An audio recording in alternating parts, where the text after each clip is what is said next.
Shalom Adonai, seja bem-vindo, seja bem-vinda a este canal. Hoje vamos falar a respeito de um assunto que traz algumas controvérsias dentro do povo de Deus. Devemos ou não guardar o sábado? Essa dúvida surge do desconhecimento a respeito das alianças e acabam levando a muitos a ficarem perdidos sobre o que se deva fazer. Porque, não tendo a lei sido abolida, devo então cumprir o sábado que está na lei? Tenha paz, hoje nós vamos entrar a fundo a respeito das alianças e você vai ficar claro daquilo que as Escrituras nos ensinam. É também importante que você tenha conhecimento sobre as duas casas de Israel para que você consiga absorver com mais profundidade a essência dos assuntos aos quais iremos tratar aqui. E não confunda a aliança com lei. Quando a Escritura fala de aliança, não está falando da lei. A aliança pode ser quebrada, porque não é unilateral. A lei não. A lei veio em razão da aliança. A lei é de Deus. Ela é a vontade de Deus revelada ao homem para o guardar, até que uma vez em vindo Cristo, a realidade da palavra de Deus, o próprio verbo de Deus, no qual reside toda a plenitude divina, findou-se o operar da lei para fim de justificação. Oséias 4, verso 6 diz: Eis que o meu povo está sendo arruinado porque lhe falta conhecimento da palavra. Porquanto fostes negligentes no ensino, eu também vos rejeitarei, a fim de que não mais sejais sacerdotes diante de mim. Visto que vos esquecestes da Torá, lei do teu Elohim, Deus, eis que eu também ignorarei vossos filhos. Portanto, pegue aí a sua Bíblia e vamos entender as coisas à luz dos ensinamentos do Senhor. Em primeiro lugar, é preciso entender que, dentre muitos povos na terra, Deus chamou e escolheu o povo de Israel, povo de descendência de Jacó, filho de Isaque, filho de Abraão, chamado de patriarcas. Deus os tirou da escravidão do Egito e os levou ao deserto do Sinai, onde lá fez uma aliança com eles, dizendo assim: Agora, pois, se diligentemente ouvirdes a minha voz, e guardardes a minha aliança, então sereis a minha propriedade peculiar, que significa particular, exclusiva, dentre todos os povos, porque toda a terra é minha. Ou seja, o que o Senhor estava dizendo era: tudo é meu, mas vocês serão separados do todo. Vós me sereis reino de sacerdotes e nação santa. São estas as palavras que falarás aos filhos de Israel. Veio Moisés, chamou os anciãos do povo e expôs diante deles todas essas palavras que o Senhor lhes havia ordenado. Êxodo 19, versos 5 e 6. Portanto, diante de muitas nações, o Senhor separa um povo para ser o seu representante na terra, modelo da vontade de Deus para todas as nações. Então o Senhor faz uma aliança com eles e lhes dá 10 mandamentos para que pudessem compreender o caráter de Deus e tratar uns aos outros e também as coisas do Senhor conforme o seu próprio caráter. E dentre estes 10 mandamentos que dariam boa consciência ao povo, um mandamento se destaca de todos os outros. Êxodo 20, verso 8, lembra-te do dia de sábado para o santificar. E este quarto mandamento falava àquele povo para sua condição presente, revelando o passado e apontando para o futuro. E você vai entender porque este mandamento revela o passado e aponta para o futuro. Quanto à condição presente do povo, diz assim em Deuteronômio 5, verso 15: Porque te lembrarás que foste servo na terra do Egito, e que o Senhor teu Deus te tirou dali com mão poderosa e braço estendido, pelo que o Senhor teu Deus te ordenou que guardasses o dia de sábado. Agora abre em Êxodo 31 e veremos outros aspectos importantes deste mandamento que apresenta o sábado como um sinal da relação do povo com o Deus que o santifica. Nos versos 14 e 15 de Êxodo 31, mostra que a solenidade desse repouso é grande e quem a desconsiderasse deveria morrer. No verso 16, mostra que o sábado deve ser guardado como aliança perpétua em cada geração. E um pouco mais adiante, em Êxodo 35, nos versos 2 e 3, reafirma o preceito, dizendo que a quebra do sábado deve ser punida com morte, e acrescentando que sequer fogo deveria ser aceso nas moradas daquele povo neste dia. E preste atenção, isso não era uma invenção do povo sobre o mandamento do Sinai. Eram instruções do próprio Deus ao povo, como está escrito no verso 1 de Êxodo 35. Então Moisés convocou toda a congregação dos filhos de Israel e disse-lhes: Estas são as palavras que o Senhor ordenou que se cumprissem. E se por acaso você ainda não entendeu a seriedade com que um mandamento deve ser cumprido, um exemplo de aplicação da pena de morte pela violação do sábado está registrado em Números 15, dos versos 32 ao 36, caso você queira saber.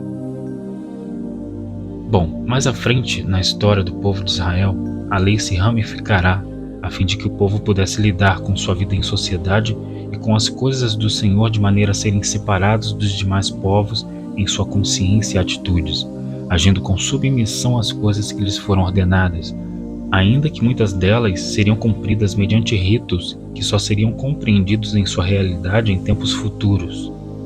O apóstolo Paulo deixa claro isso quando fala em Colossenses dizendo: Portanto, ninguém vos julgue pelo comer ou pelo beber, ou por causa dos dias de festa, ou da lua nova, ou dos sábados, que são sombras das coisas futuras, mas o corpo é de Cristo. Colossenses 2, versos 16 e 17. Portanto, tais ordenanças que faziam distinção entre dia e dias encontrariam a realidade do mandamento em tempos futuros, não sendo o rito maior que a sua realidade, como também exorta aos Gálatas, em Gálatas capítulo 4, versos 7 ao 10, que diz assim: Portanto, já não és mais servo, mas filho. Guarde estas duas definições, servo e filho. E se és filho, és também herdeiro por Deus. Agora, porém, que já conheceis a Deus, ou melhor, sendo conhecidos por Deus. Abrindo um parêntese aqui. Você sabe por que o apóstolo Paulo colocou dessa forma conscientemente? De que forma? Vou repetir o texto. Agora, porém, que já conheceis a Deus, ou melhor, sendo conhecidos por Deus.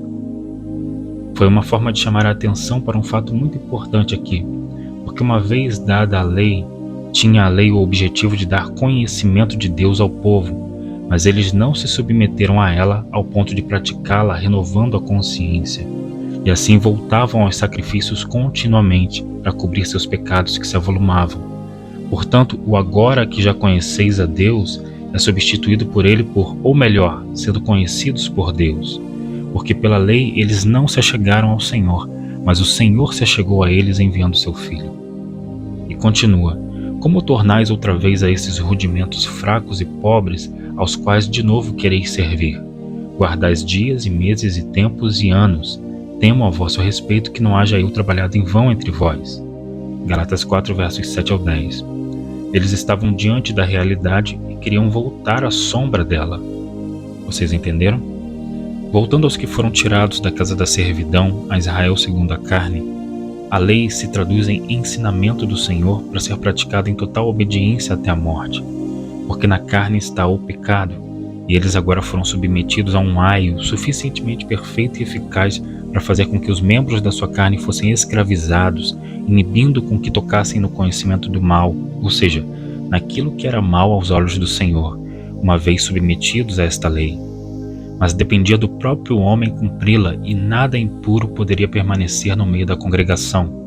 O descanso do sábado era um sinal dessa santificação, que expressava tempos remotos antes da queda do homem, onde a terra estava em plena santidade. Gênesis 2, verso 1 ao 3, nos mostra isto dizendo: Assim, pois, foram acabados os céus e a terra e todo o seu exército. E havendo Deus terminado no dia 7º a sua obra que fizera, descansou nesse dia de toda a sua obra que tinha feito. E abençoou Deus o dia 7º e o santificou, porque nele descansou de toda a obra que como Criador fizera. Mas a aliança foi quebrada pelo povo porque não conseguiram cumprir toda a lei, e uma nova aliança foi estabelecida por Deus, não mais firmada sobre o sangue de touros e bodes que expiavam os pecados do povo de contínuo, a fim de que a congregação estivesse sempre em santidade, mas no sangue do próprio Filho de Deus, firmada não mais na letra, mas no seu espírito. Mas então, os mandamentos dados a Israel foram anulados? De maneira nenhuma a lei foi anulada. A lei veio de Deus aos homens e não o contrário. Porém, hoje não estão mais em tábuas de pedra, mas sendo escritas dentro do coração dos homens, que recebem o seu espírito, como diz o profeta Jeremias: Eis que dias vêm, diz o Senhor, em que farei uma aliança nova com a casa de Israel e com a casa de Judá, essas duas casas as quais compõem o corpo de Cristo. Continuando: não conforme a aliança que fiz com seus pais no dia em que os tomei pela mão, para os tirar da terra do Egito, porque eles invalidaram a minha aliança, apesar de eu os haver desposado, diz o Senhor. Mas esta é a aliança que farei com a casa de Israel depois daqueles dias, diz o Senhor. Porei a minha lei no seu interior, e a escreverei no seu coração, e eu serei o seu Deus, e eles serão o meu povo. Jeremias 31, versos 31 ao 33. Então, como fica o dia de sábado, aliança perpétua? Devemos ou não praticá-lo? O que lemos anteriormente no profeta? O Senhor disse: parte da minha lei escreverei no seu interior, ou diz de toda a lei? Claro que é de toda a lei.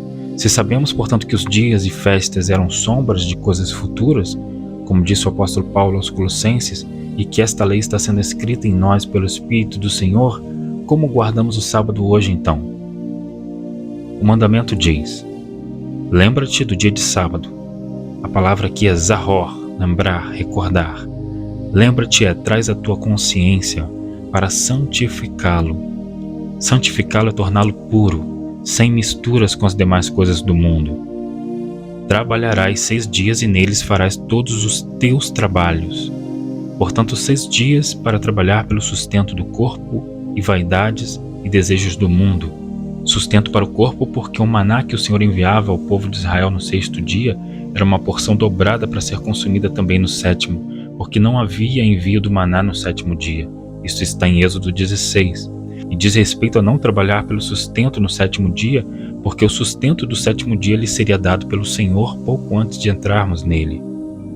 Em Mateus 4, dos versos 1 ao 4, diz que o Senhor foi conduzido pelo Espírito ao deserto para ser tentado pelo diabo.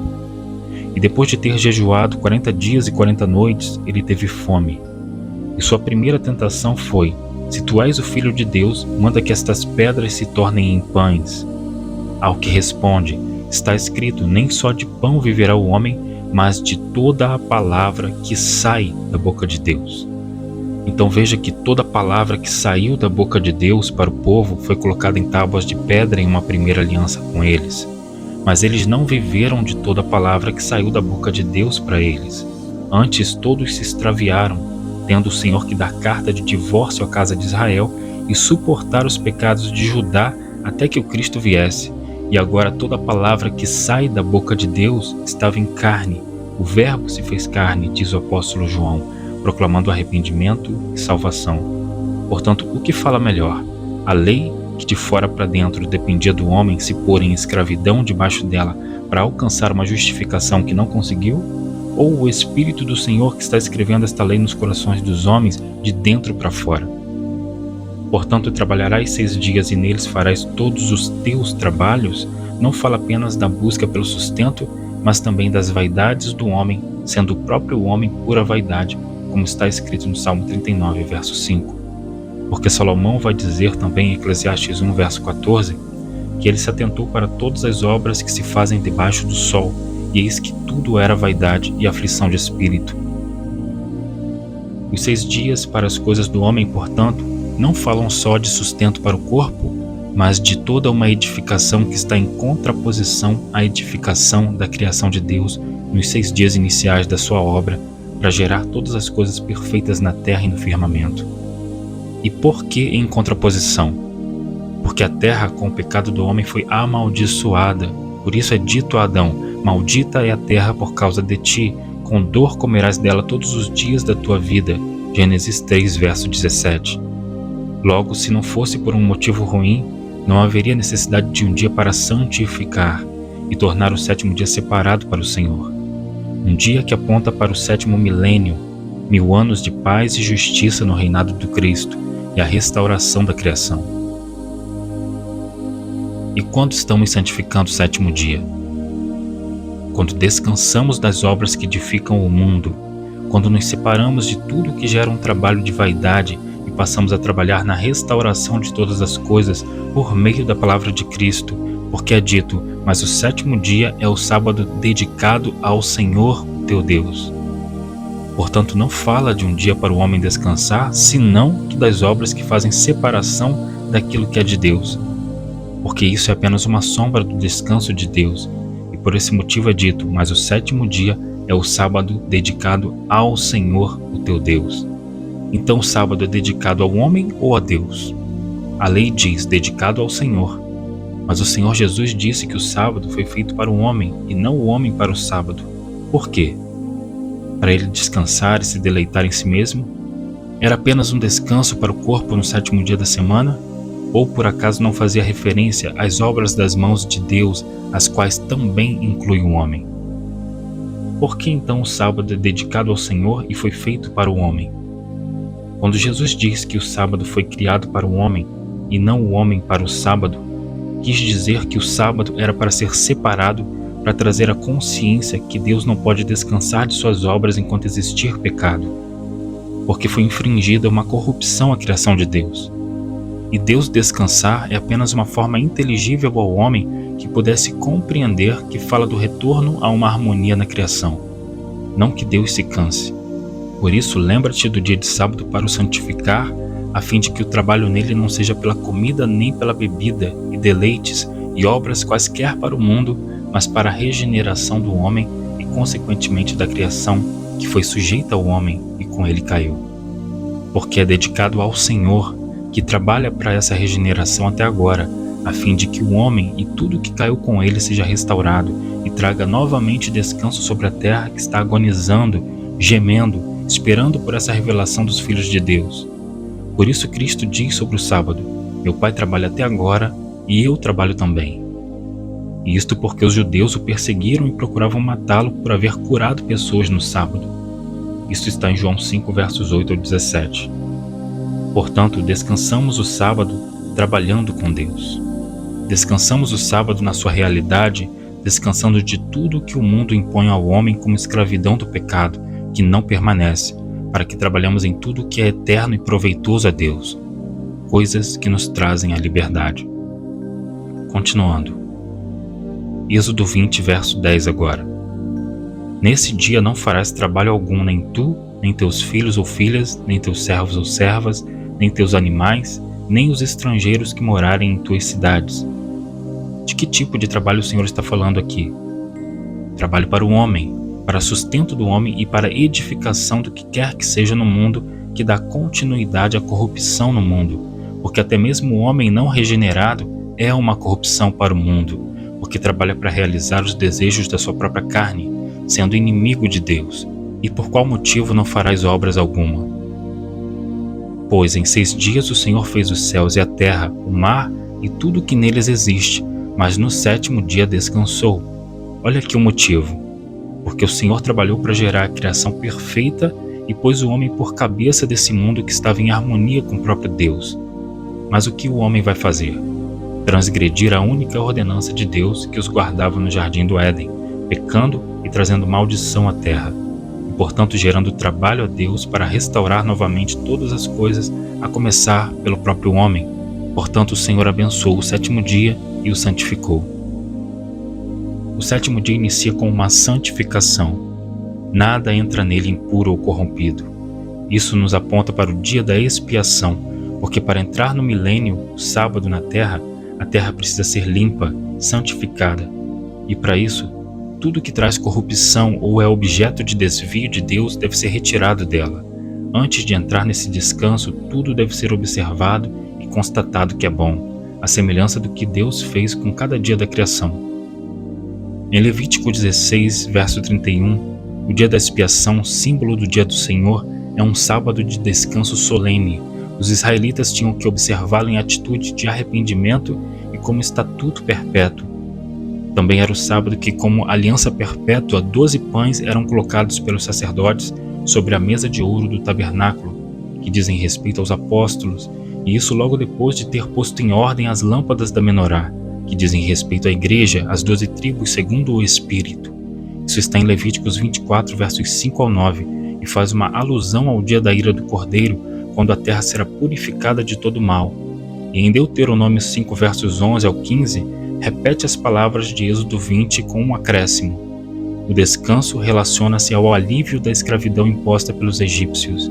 É o fim da escravidão da carne, apontando para quando o corruptível será revestido pelo incorruptível, porque este revestimento é a expiação na sua realidade, e este dia é também o dia da vinda do Senhor, o dia da nossa glorificação.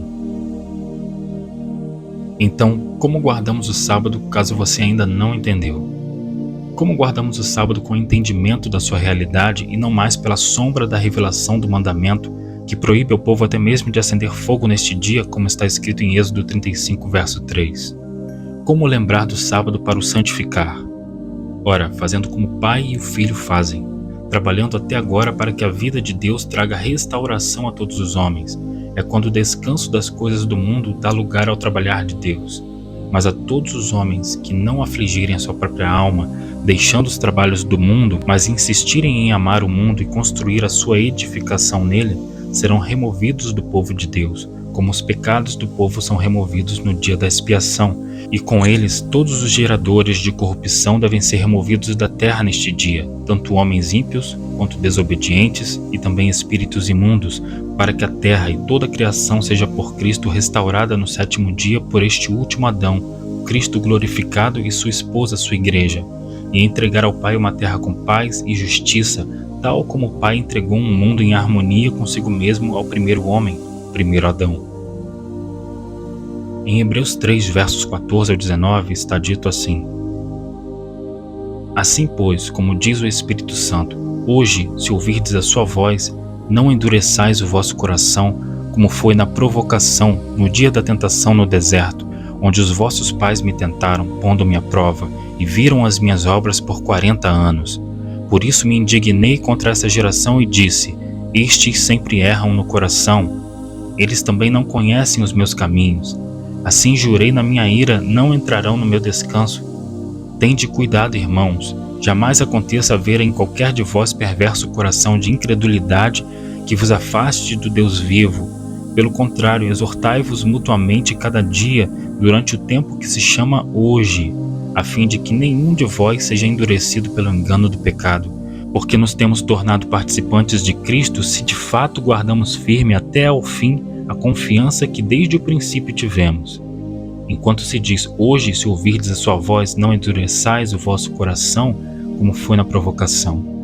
Veja só que o escritor de Hebreus está associando o fato de reter firme até o fim a confiança no Cristo para que se entre no descanso de Deus, com o fato de que parte de Israel caiu no deserto por serem incrédulos e por isso se rebelaram contra o Senhor. Então ele diz: Ora, quais os que tendo ouvido se rebelaram? Não foram de fato todos os que saíram do Egito por intermédio de Moisés? E contra quem se indignou por 40 anos? Não foi contra os que pecaram, cujos cadáveres caíram no deserto? E contra quem jurou que não entrariam no seu descanso, senão contra os que foram desobedientes? Vemos, pois, que não puderam entrar por causa da incredulidade. Então aqui ele faz uma analogia da terra prometida com o descanso de Deus, o sábado, e aponta que a maneira de entrar nesse descanso é crendo e obedecendo a sua palavra. Agora vamos ler a continuação em Hebreus 4, dos versos 1 ao 11, onde é dito: Temamos, portanto, que, sendo-nos deixada a promessa de entrar no descanso de Deus, suceda parecer que algum de vós tenha falhado, porque também a nós foram anunciadas as boas novas, como se deu com eles. Nós aqui se referindo a nós da nova aliança no Espírito, e eles aqui, aqueles da antiga aliança na carne, continuando. Porque também a nós foram anunciadas as boas novas, como se deu com eles, mas a palavra que ouviram não lhes aproveitou, visto não ter sido acompanhada pela fé naqueles que a ouviram. Nós, porém, que cremos, entramos no descanso, conforme Deus tem dito. Assim jurei na minha ira, não entrarão no meu descanso, embora certamente as obras estivessem concluídas desde a fundação do mundo. Então preste atenção. Quando nós, a Israel segundo o Espírito, cremos na palavra do Senhor com fé, produzimos então obras decorrentes dessa fé. Porque pode um mandamento ser opcional? Ora, se é opcional, não é mandamento, mas o fruto da fé é a obediência. Essas obras, portanto, são o trabalho do homem regenerado, do homem em Cristo, que concorda com o trabalho do Pai e do Filho e que restauram não apenas a condição do próprio homem, como também restaurará a criação, quando for retirado tudo o que corrompe a terra no dia da expiação, no dia da ira do Cordeiro. E esse descanso para as coisas do homem, que é negar a si mesmo, concorda, portanto, com esse trabalho de Deus, que inicia em nós e que termina na regeneração de toda a criação. São as obras do Senhor na terra para regenerar o homem e tudo o que foi colocado debaixo da sua gestão, tornando o mandamento do sétimo dia em uma realidade quando é praticado no Espírito, e apenas um rito quando é praticado por imposição da lei. Portanto, se a Israel segundo a carne cumpre pela sombra do mandamento a observância do rito, que se resume em se abster do trabalho realizado para o homem, separando este dia para adorar ao Senhor, nós, por meio do Espírito, cumprimos a realidade do mandamento quando, ao negar de nós mesmos, tomamos a cruz e afligimos a nossa alma, crucificando a nossa vontade e seguindo ao Senhor, que é o caminho e a porta para esse descanso, como diz: Eu sou a porta, se alguém entrar por mim será salvo, entrará e sairá e achará pastagem. João 10, verso 9. Ao que Davi testifica também: Ele me faz repousar em pastos ou pastagens verdejantes, leva-me para junto das águas de descanso. Salmo 23, verso 2. E outra vez diz o Senhor: Vinde a mim, todos os que estáis cansados e oprimidos, e eu vos aliviarei.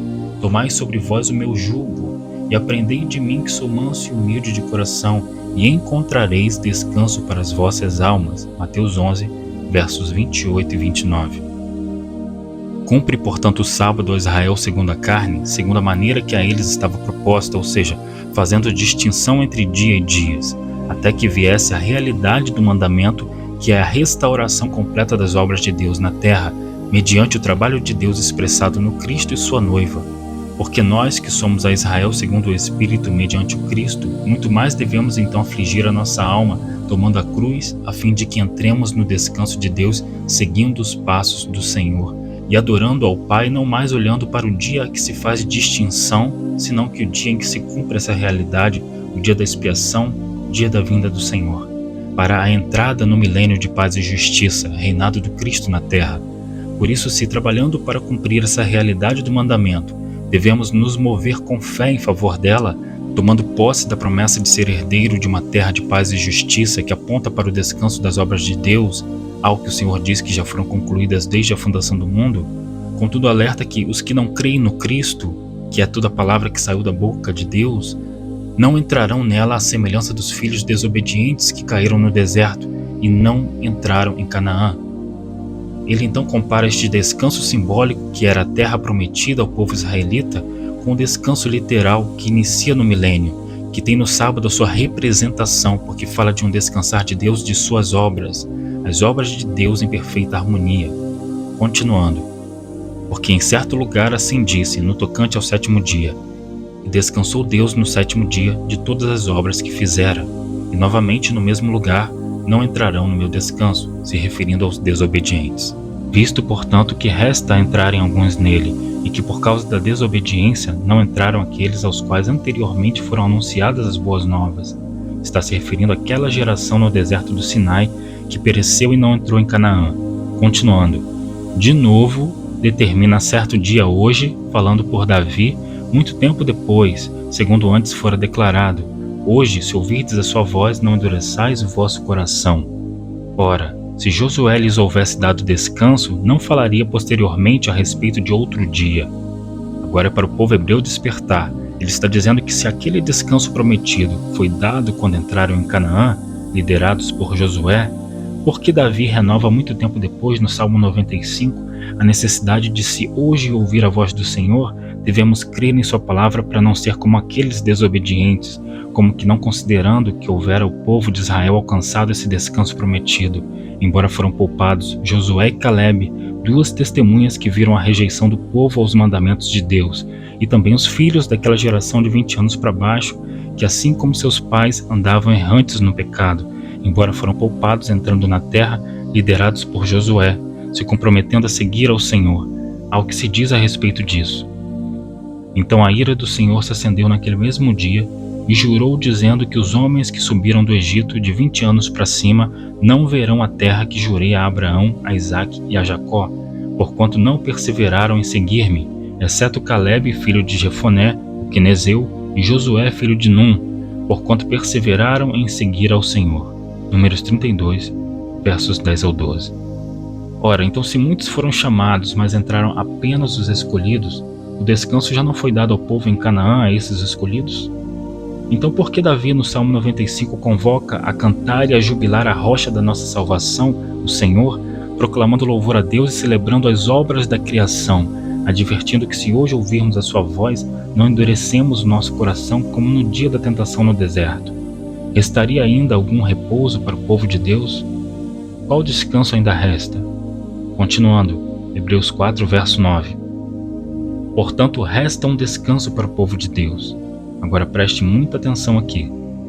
A palavra descanso aqui no texto é sabatismos, que significa observância do sábado, ou seja, um descanso sabático resta para o povo de Deus, ligando o descanso ao cumprimento final da última semana profética de Daniel, porque um descanso sabático não é apenas um dia da semana, mas se refere a 7 anos, sendo 6 anos de cultivo da terra, de trabalho, e o último para o descanso dela, ligando isso também ao 7º dia, o sábado da criação. Continuando. Porque aquele que entrou no descanso de Deus, também ele mesmo descansou de suas obras, como Deus das suas. Está vendo aqui a associação entre as obras do homem e as obras de Deus? Diz, aquele que entrou no descanso de Deus, também ele mesmo descansou de suas obras, como Deus descansou das suas. Isso aponta para o descanso no passado, quando Deus criou o mundo e tudo estava em harmonia? Ou um descanso futuro, tenha visto que a terra antes em harmonia está agora amaldiçoada pelo pecado do homem? Quando foi que o homem entrou no descanso de Deus? Quando Adão e Eva estavam no jardim e pecaram? Ou quando Israel alcançou a terra prometida e pecaram? Ou quando Cristo purifica da iniquidade toda a terra, trazendo paz e justiça? Então, quando o homem entra no descanso de Deus? Quando ele crê na palavra de Deus com fé e se torna um com o Senhor. E se há obras das quais descansar, se refere às obras do homem vivendo no mundo ou às obras de restauração da criação que provém de Deus? Certamente é que restaura a criação, no qual o dia de sábado se torna apenas um rito que aponta para essa realidade. E continua, esforcemo-nos, pois, por entrar naquele descanso, a fim de que ninguém caia segundo o mesmo exemplo de desobediência. E aqui nos mostra que entrar no descanso de Deus exige esforço, perseverança. Portanto, o que é maior, a sombra ou a realidade?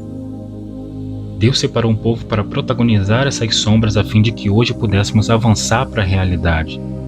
Toda a lei de Deus é boa e perfeita, mas ela evidenciou e avultou o pecado do homem, porque quem conseguiu santificar o sábado? Quem conseguiu dar descanso a Deus, senão Cristo? De maneira que a lei nos matou e nos conduziu a Ele, que nos ressuscitou com Ele mesmo, ao levar sobre si o nosso escrito de dívida, que consistia de ordenanças. Colossenses 2,14. Cumprimos, portanto, a lei em sua realidade por meio do Espírito enviado pelo Filho de Deus, porque Ele tirou os mandamentos das tábuas de pedra para escrevê-los em nossos corações, e essa é a nova aliança no sangue de Cristo. E agora precisamos entender uma coisa importante. Não existe lei em que seu cumprimento seja opcional, e se não existe lei que seja opcional a se cumprir, devemos lembrar de santificar o sábado com toda certeza, mas agindo conforme a sombra do mandamento ou mediante a sua realidade? Essa é a pergunta que você deve se fazer. Por acaso Cristo não resume a lei em amarás a Deus sobre todas as coisas e ao próximo como a ti mesmo? Mateus 22, verso 36 ao 40 diz assim: Mestre, qual é o grande mandamento da lei? Respondeu-lhe Jesus: Amarás o Senhor teu Deus de todo o teu coração, de toda a tua alma e de todo o teu entendimento. Este é o grande primeiro mandamento. O segundo, semelhante a este, é: Amarás o teu próximo como a ti mesmo. Destes 2 mandamentos dependem toda a lei e os profetas. E aonde está o sábado nestes 2 mandamentos essenciais? Na verdade, nos 2. E você já compreende que em fazendo isto você está trabalhando com Deus para trazer o descanso sobre a terra. E por que você não pode cumprir o segundo mandamento sem antes cumprir o primeiro? Ora, o apóstolo João não disse que aquele que não ama seu irmão a quem vê, não pode amar a Deus a quem não vê? 1 João 4, verso 20? Então você não pode cumprir o primeiro sem antes cumprir o segundo. E amando a seu irmão, você pode então amar a Deus, porque estará fazendo a vontade de Deus e apressando o seu descanso. Sobre essa nova aliança no Cristo que fala da realidade dos mandamentos de Deus, diz o profeta Jeremias. Eis que dias vêm, diz o Senhor, em que farei uma aliança nova com a casa de Israel e com a casa de Judá. Quem é a casa de Israel e casa de Judá? Corpo de Cristo, sua congregação. Ela é composta de judeus e gentios convertidos ao Senhor e recebe por meio do Cristo a promessa. Continua. Não conforme a aliança que fiz com seus pais no dia em que os tomei pela mão para os tirar da terra do Egito, porque eles invalidaram a minha aliança, apesar de eu os haver desposado, diz o Senhor. Mas esta é a aliança que farei com a casa de Israel depois daqueles dias, diz o Senhor. Porei a minha lei no seu interior e a escreverei no seu coração, e eu serei o seu Deus, e eles serão o meu povo. E não ensinará mais cada um a seu próximo, nem cada um a seu irmão, dizendo: Conhecei ao Senhor, porque todos me conhecerão, desde o menor até o maior deles, diz o Senhor, porque lhes perdoarei a sua maldade e nunca mais me lembrarei dos seus pecados. Jeremias 31, versos 31 ao 34. Leiamos agora 2 Coríntios 3, versos 6 ao 8. O qual nos fez também capazes de ser ministros de um novo testamento. Lembra que ele vai dizer em Hebreus 9 que para um testamento ter força é necessário a morte do testador? Aponta para o sacrifício de Cristo. Vamos ver esse texto também? Hebreus 9, versos 16 ao 20 diz assim: Porque onde há testamento é necessário que intervenha a morte do testador, porque um testamento tem força onde houve morte, ou terá ele algum valor enquanto o testador vive. Por isso também o primeiro, se referindo aqui ao primeiro testamento, não foi consagrado sem sangue, porque havendo Moisés anunciado a todo o povo todos os mandamentos segundo a lei, tomou o sangue dos bezerros e dos bodes com água, lã púrpura e sopo, e aspergiu tanto ao mesmo livro como todo o povo, dizendo: Este é o sangue do testamento que Deus vos tem mandado. Então por isso este novo testamento está apoiado no sacrifício do Cristo. Mas Cristo não apenas se fez sacrifício, como que também ressuscitou e nos enviou do seu mesmo Espírito. Portanto, continuemos em 2 Coríntios 3, verso 6. O qual nos fez também capazes de ser ministros de um novo testamento, não da letra, mas do Espírito, porque a letra mata e o Espírito vivifica. Então vocês já entenderam que a letra mata porque está falando de um testamento que só tem força com a morte do testador, como foi dito, antes feita com sangue de animais, agora com sangue do Cristo. A letra exige a morte para ter força. Continuando, e se o ministério da morte, gravado com letras em pedras, veio em glória, de maneira que os filhos de Israel não podiam fitar os olhos na face de Moisés por causa da glória do seu rosto, o qual era transitória, como não será de maior glória o ministério do Espírito? Então perceba, o testamento anterior gerou um escrito de dívida contra nós, uma condenação. Colossenses 2,14 vai dizer: tendo cancelado o escrito de dívida que era contra nós e que constava de ordenanças, o qual nos era contrário, removeu-o inteiramente, cravando-o na cruz. Este é o ministério da condenação. Continuando, 2 Coríntios 3, verso 9. Porque se o ministério da condenação foi glorioso, muito mais excederá em glória o ministério da justiça. Veja, um é o ministério da condenação, a lei do Sinai. Outro é o ministério da justiça, chamado assim porque Cristo cumpriu toda a justiça de Deus em nosso favor. Continuando, porque também o que foi glorificado nesta parte, não foi glorificado por causa dessa excelente glória. Porque se o que era transitório foi para a glória, muito mais é em glória o que permanece. O que é transitório e o que permanece aqui? Está se falando de uma glória transitória em contraste com uma glória permanente. Consegue ver a diferença entre sombras e realidades? Continuando, tendo, pois, tal esperança, usamos de muita ousadia no falar, e não somente como Moisés, que punha um véu sobre a sua face, para que os filhos de Israel não olhassem firmemente para o fim daquilo que era transitório. Está falando daquela glória transitória, ela era desvanecente. Mas os sentidos deles se embotaram, pois até ao dia de hoje, quando fazem a leitura da antiga aliança, o mesmo véu permanece, não lhes sendo revelado que em Cristo é removido. Ou seja, por não crerem no Cristo, a Israel segundo a carne discerne estas coisas ainda por um véu. E o que é esse véu removido em Cristo? A lei? Não. Os ritos que consistiam em ordenanças para alcançar o cumprimento da lei. O cumprimento da lei hoje só pode ser alcançado por meio do Espírito de Deus, mediante aquele que recebeu o sacrifício do Cristo. Mas eles não entenderam que com a realidade A primeira aliança com seus ritos cairia em obsolescência, como está escrito em Hebreus 8, verso 13. Continuando, mas até hoje, quando é lido Moisés, o véu está posto sobre o coração deles. Quando, porém, alguns deles se convertem ao Senhor, o véu lhes é retirado. Ora, o Senhor é o Espírito, e onde está o Espírito do Senhor, aí há liberdade. Por que a liberdade? Porque enquanto debaixo das ordenanças da lei, éramos escravos dela, cumprindo-a através de ritos, mas hoje pelo Espírito não somos mais escravos da lei, porque cumprimos os mandamentos de maneira orgânica, não mais mecânica, através do Espírito que nos conduz às boas obras que de antemão Deus nos havia preparado para andar nelas. Efésios 2, verso 10. Cristo nos resgatou da maldição da lei para nos levar a Deus não mais escravos, mas filhos libertos. Não que a lei fosse uma maldição, aqui se refere ao que se criou por causa da escravidão, porque o seu cumprimento era na carne, ou seja, todos que estavam sujeitos à lei eram escravos dela, porque só assim poderiam dominar seus membros a fim de ser guardados do pecado. Todo aquele que debaixo dela errasse em um só ponto se tornava culpado de todos. Essa era a maldição. Continuando. E todos nós, com o rosto desvendado, contemplando como por espelho a glória do Senhor, se atente à troca da palavra véu por espelho aqui. Antes era com véu posto no rosto, escondendo a glória de Deus, mas agora como espelho, refletindo a glória de Deus. Você entendeu? Continuando. Somos transformados de glória em glória na sua própria imagem, como pelo Senhor o Espírito, ou seja, através do Espírito do Senhor. Tudo isso falamos, irmãos, para que vocês entendam a diferença entre a sombra e a realidade no cumprimento dos mandamentos, de maneira que cumprimos todos eles, inclusive o guardar do sábado, quando deixamos de trabalhar na edificação do mundo para trabalhar na edificação da casa de Deus. E não é preciso dizer aqui que casa de Deus não são as edificações erguidas pelos homens, senão que os próprios homens regenerados por Cristo. Portanto, guardamos o sábado quando observamos as coisas de Deus que são eternais e não as terrenais e passageiras do trabalho diário, que conclui Salomão é tudo vaidade. Todos os gentios, enxertados na videira verdadeira, que é o Cristo, guardam o sábado quando se guardam da corrupção do mundo. Porque assim, sendo membro do corpo de Cristo, sua noiva e futura esposa está a estabelecer seu reino sobre a terra e restaurar o descanso do sétimo dia, o descanso de Deus. Pela mão de um homem, Adão, tirou-se esse descanso. E pela mão de um homem, esse descanso tornará a ser restaurado. Yeshua, o Cristo, Deus e homem, o último Adão.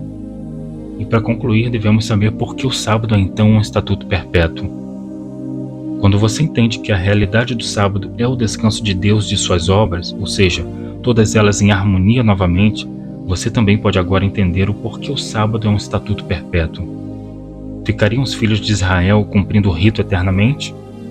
Mas não é isso que o texto está querendo dizer.